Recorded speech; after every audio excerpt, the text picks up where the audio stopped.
Good morning friends, in this video I am going to teach you common English phrases used by teachers in the classroom and how to use them according to different situations. For more videos like this, like, share and subscribe my channel. Let's begin. सभी students line बना के prayer के लिए आ जाओ. All students form a line and come for prayer. होता है ना कि हम सब बच्चों को बोलते हैं कि सभी बच्चे लाइन में लग जाओ, लाइन बना के प्रेयर के लिए आ जाओ. कई बार होता है ना कि बच्चे जो है प्रेयर में बात करते रहते हैं, तो आप उन्हें टोकते हैं कि आप प्रेयर में बात क्यों कर रहे हैं. Why are you talking during the prayer?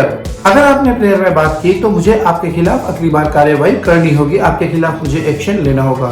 If you talk during the prayer next time, I will have to take action against you. कई बार बच्चे होते हैं कि जब प्रेयर चल रही है वो क्लासरूम में बैठे हुए होते हैं और प्रेयर में नहीं आते टीचर से छिप करके, तो हम कहेंगे उनसे कि जब प्रेयर चल रही है आप क्लास में क्या कर रहे हैं. What are you doing in the class during the prayer? अब कई बार ऐसा होता है कि जो बच्चे हैं वो स्कूल में लेट आते हैं. जैसे मान लीजिए स्कूल का टाइम 8 बजे का है, लेकिन बच्चों की आदत है कि वो अपने 5-10 मिनट लेट स्कूल आते हैं, तो आप उनसे बोलते हैं कि कोई भी बच्चा 8 बजे के बाद स्कूल नहीं आएगा. No student should come to school after 8 o'clock. हम बोलेंगे कि जो स्टूडेंट्स लेट आए हैं उनकी एक सेपरेट लाइन बनवा दो. Method separate line for the students who have arrived late. कई बार हम बच्चों को समझाते हैं लेकिन फिर भी वो नहीं समझते, तो हम उनसे बोलते हैं कि तुम्हें एक ही बार बार क्यों समझानी पड़ती है, कि एक ही बात को तुमको बार बार समझाना पड़ रहा है. Why do I have to explain the same thing to you again and again? तुम्हारा पढ़ाई में बिल्कुल भी ध्यान नहीं है, बातें करवा लो तुमसे तो बस. You pay no attention to your studies, all you do is talk. सभी बच्चे बैग से अपनी किताबें बाहर निकाल लीजिए. सभी बच्चे बैग से अपनी किताबें बाहर निकाल लीजिए. All children, all students, take out your books from your bags. Chapter number 10 खोलो और उसका थर्ड पैराग्राफ पढ़ना शुरू कर दो. Open chapter 10 and start reading the third paragraph. कई बार होता है कि कोई टीचर होता है वो किसी टीचर से बदतमीजी से बात करता है, जैसे कि कल सिद्धार्थ ने रोशनी मैम से बदतमीजी से बात की. Yesterday Siddharth spoke very rudely to Roshni madam. यह क्लास बहुत शैतान है, हमें प्रिंसिपल सर से बात करनी होगी. कई बार होते हैं कि कई क्लास के बच्चे बहुत बदमाश होते हैं, शैतान होते हैं, वो बिल्कुल टीचर्स की बात नहीं मानते हैं, शैतानी करते हैं, प्यारी प्यारी बदमाशियाँ करते हैं और उन्हें समझाने के लिए हमें प्रिंसिपल सर को बुलाना होता है. तो ये क्लास बहुत शैतान है, हमें प्रिंसिपल सर से इसके बारे में बात करनी होगी. This class is very mysterious, we will have to talk to the principal.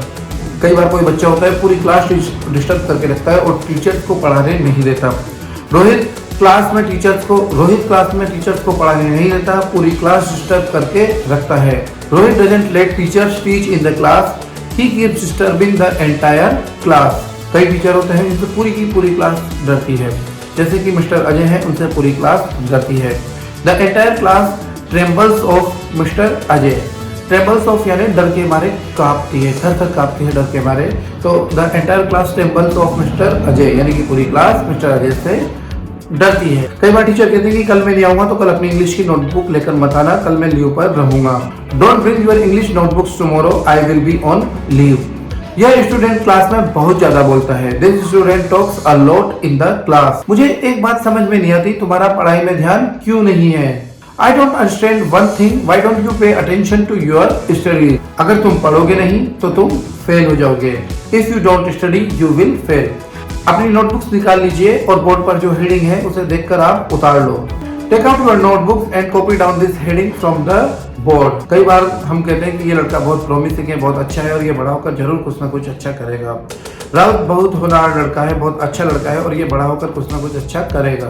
Raj is a very promising boy, he will surely do something good when he grows up. तुम फिर आज अपना होमवर्क करके नहीं आए. You didn't do your homework again today. कल तुम्हारे parents meeting में क्यों नहीं आए. Why didn't your parents come to the meeting yesterday. आपका पढ़ाई में बिल्कुल भी मन नहीं लगता है. You are not at all interested in your studies. ये लड़का पढ़ाई में बहुत अच्छा है. This boy is very good at studies. यहाँ पर ध्यान रखिए कि कई लोग ये गलती करते हैं कि गुड इन स्टडीज कर देते हैं या गुड इन मैथमेटिक्स, कंप्यूटर या गुड इन करते हैं. तो आप ध्यान रखिए कि आप गुड के बाद इन इस्तेमाल में नहीं लोगे, यहाँ पर आप लोगे गुड एट स्टडीज. यह इस चीज में अच्छा है. He is good at, she is good at. तो this boy is good at studies. बेटा तू बिना पनिशमेंट के नहीं मानेगा, यानी कि मैं तुमको प्यार से समझा रहा हूँ, तुम्हें बात समझ में नहीं आ रही है, तुम बिना पनिशमेंट के नहीं मानोगे. तो हम कहेंगे कि बेटा तू बिना पनिशमेंट के नहीं मानेगा. Son you won't learn without any punishment, और you can say son you will not learn without any punishment. आज का हमारा लास्ट सेंटेंस, ये लड़का पढ़ाई में तो अव्वल है, लेकिन शैतानी में उससे भी अव्वल है. This boy excels in studies, but he is even more outstanding in mischief.